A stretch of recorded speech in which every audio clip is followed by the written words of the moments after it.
poking fun, but like you have to look at yourself and are you being a crybaby? Are you sitting there? Has anybody ever like sat and cried and all of a sudden gotten their way? I mean, you're not 2 years old anymore.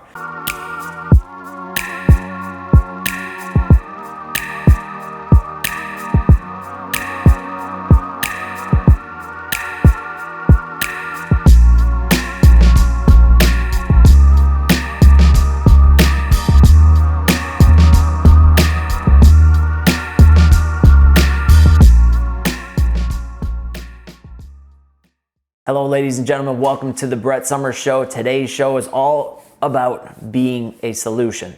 So I want to help you guys out today. We're in a tough time, but I think there's a lot of good things that can come from it, and that's what I'm here to help you out with today. Again, my name is Brett Summers, strength and conditioning coach, entrepreneur. I dabble here and I dabble there in a few things, but mainly as a coach, my job is to get people to perform at a better level, whether it be another business owner, whether it be an employee, staff, teammate, or whether it be a client who's an athlete or somebody who's looking to just try and get in the best shape that they can.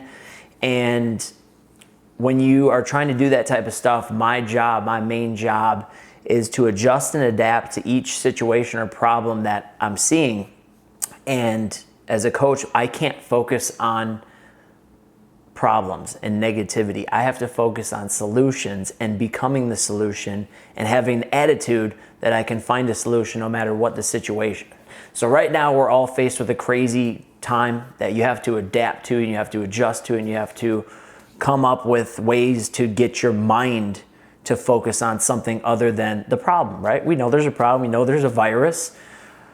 I mean, I still think people like you right now, you should be a little bit more thankful that you're in a probably heated and cooled house and you've got a bed and you've got some things. So it could be worse. I'm sure there are some people out there, and I know there are, that are suffering, and a lot of people are doing a lot of good, like my church, Life Church, doing a lot of good to help people out who are in that situation.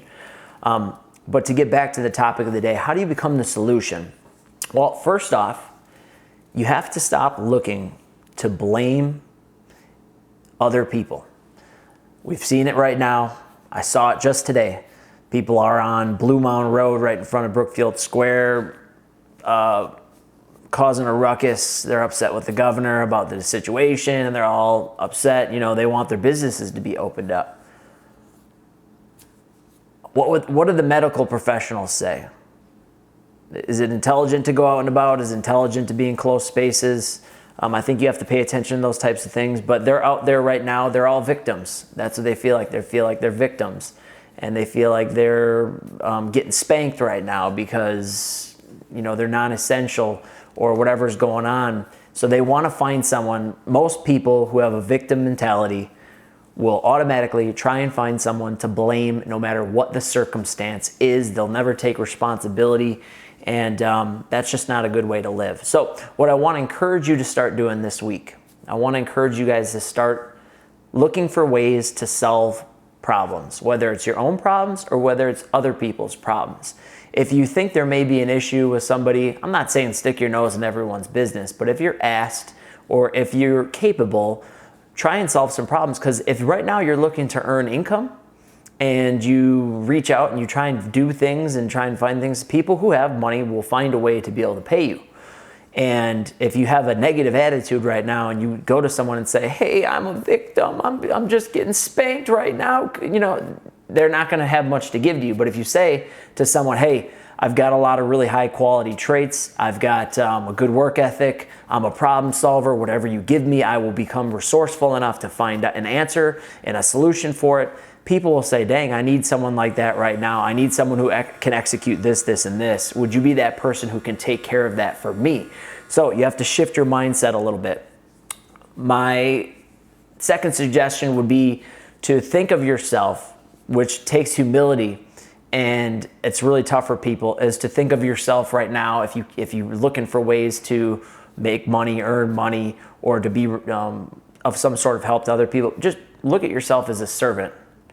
Be a servant. You have to clear the path for other people. You have to be the type of person who can make other people's lives easier right now. You have to be the type of person who is looking for ways that you can actually help and serve and add value to somebody else and what they're trying to accomplish. And perhaps you're not able to go there physically, but you can do it from home.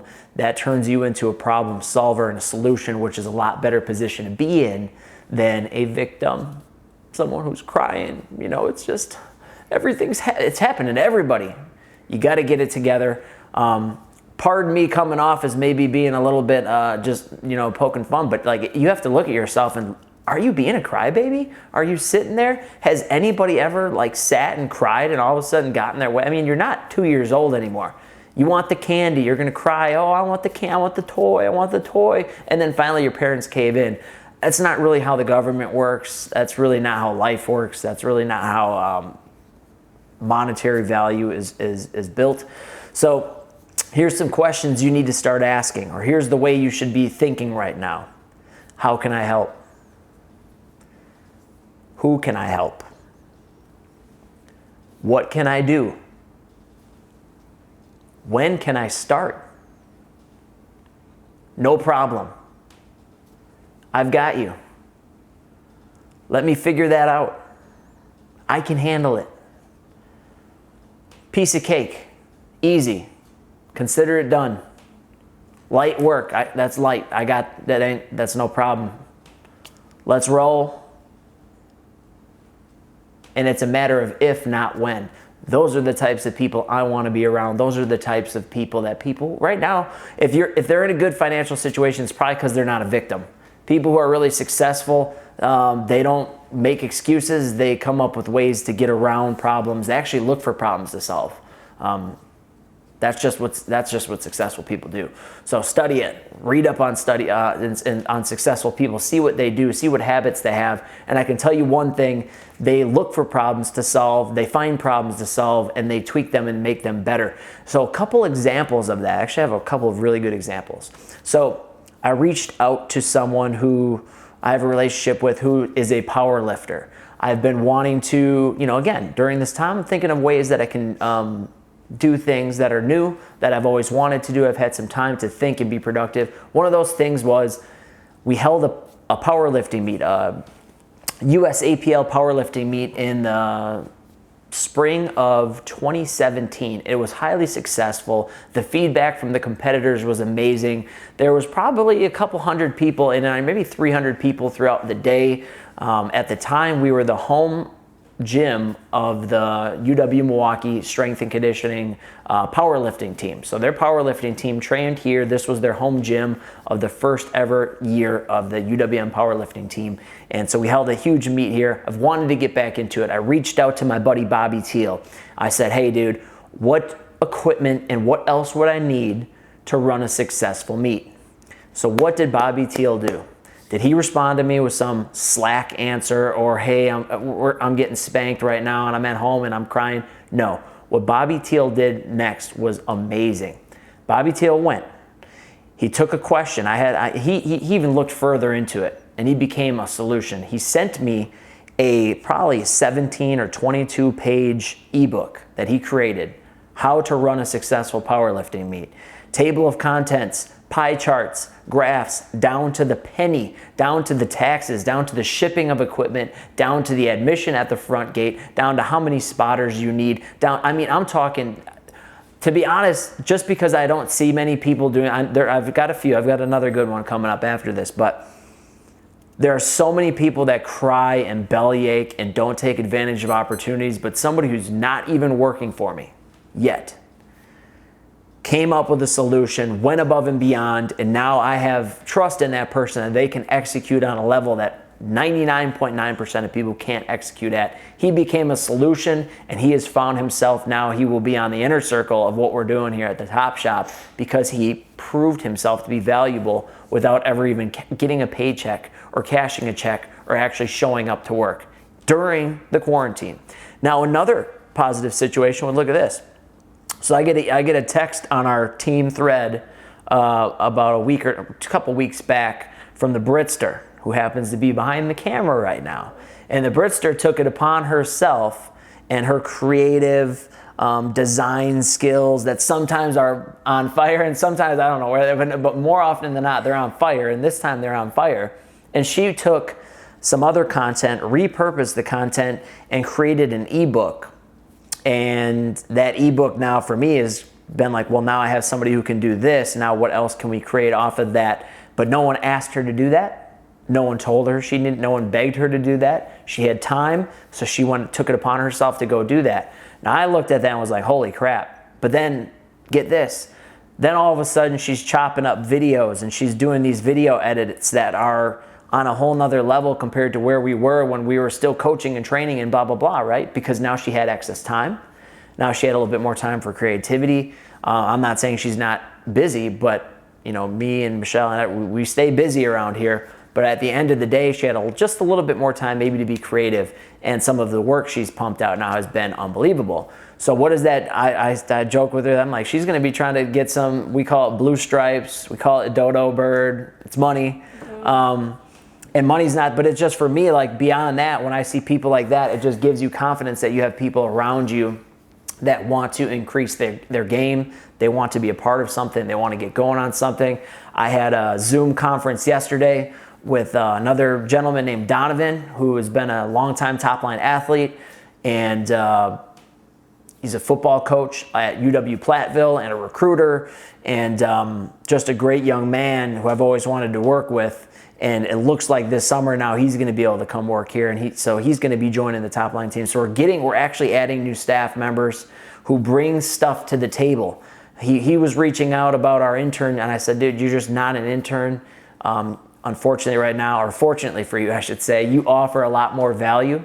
So I wouldn't pay you like an intern, not that we would pay the interns terribly, but I would rather pay you as a staff member because of the value that you offer and what you bring to the table. So again, people are taking advantage. They're working out. He's coming in and saying, I want to do this, this, and this. He told me that he's willing to do about 10 things I don't want to do anymore.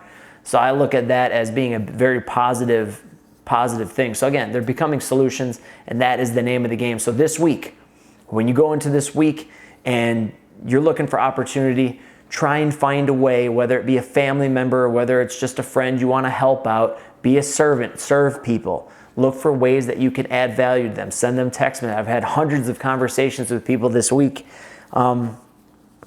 just to try and spread some positivity with people. Long text messages, and people are struggling. So you'd be surprised at what a little text message or some encouragement can do for somebody, and just taking that servant attitude, and especially if you're trying to right now earn a little extra dough.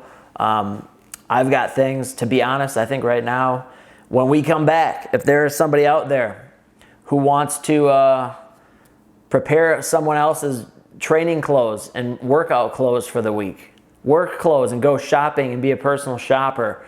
If they would like to organize supplements into pill cases, pre-prepare 7 protein shakes every week, or actually 14 protein shakes for 2 every day of the week. If they want to get gas in my car, they want to do laundry, pick up food if that's not already being handled by somebody. Remind me of appointments. Remind me of when I need to shave my head. Remind me of when Britt needs me for something. And fill my Starbucks card, get gas for me in the vehicle, and a few other little things. I will be hiring somebody to do those jobs. Now, that is not rocket science. It is down to a system. But if you're looking for extra work, you know, there are people like me out there who are looking for people to help them out to sometimes do some pretty easy things, simple things, but you can make money. It's valuable though, because it saves me time, and I value my time more than money, and you should too. So get out there, invest your energy and your effort into people, and become a solution this week. That is what I'm hoping for you. We'll catch you guys on the next episode.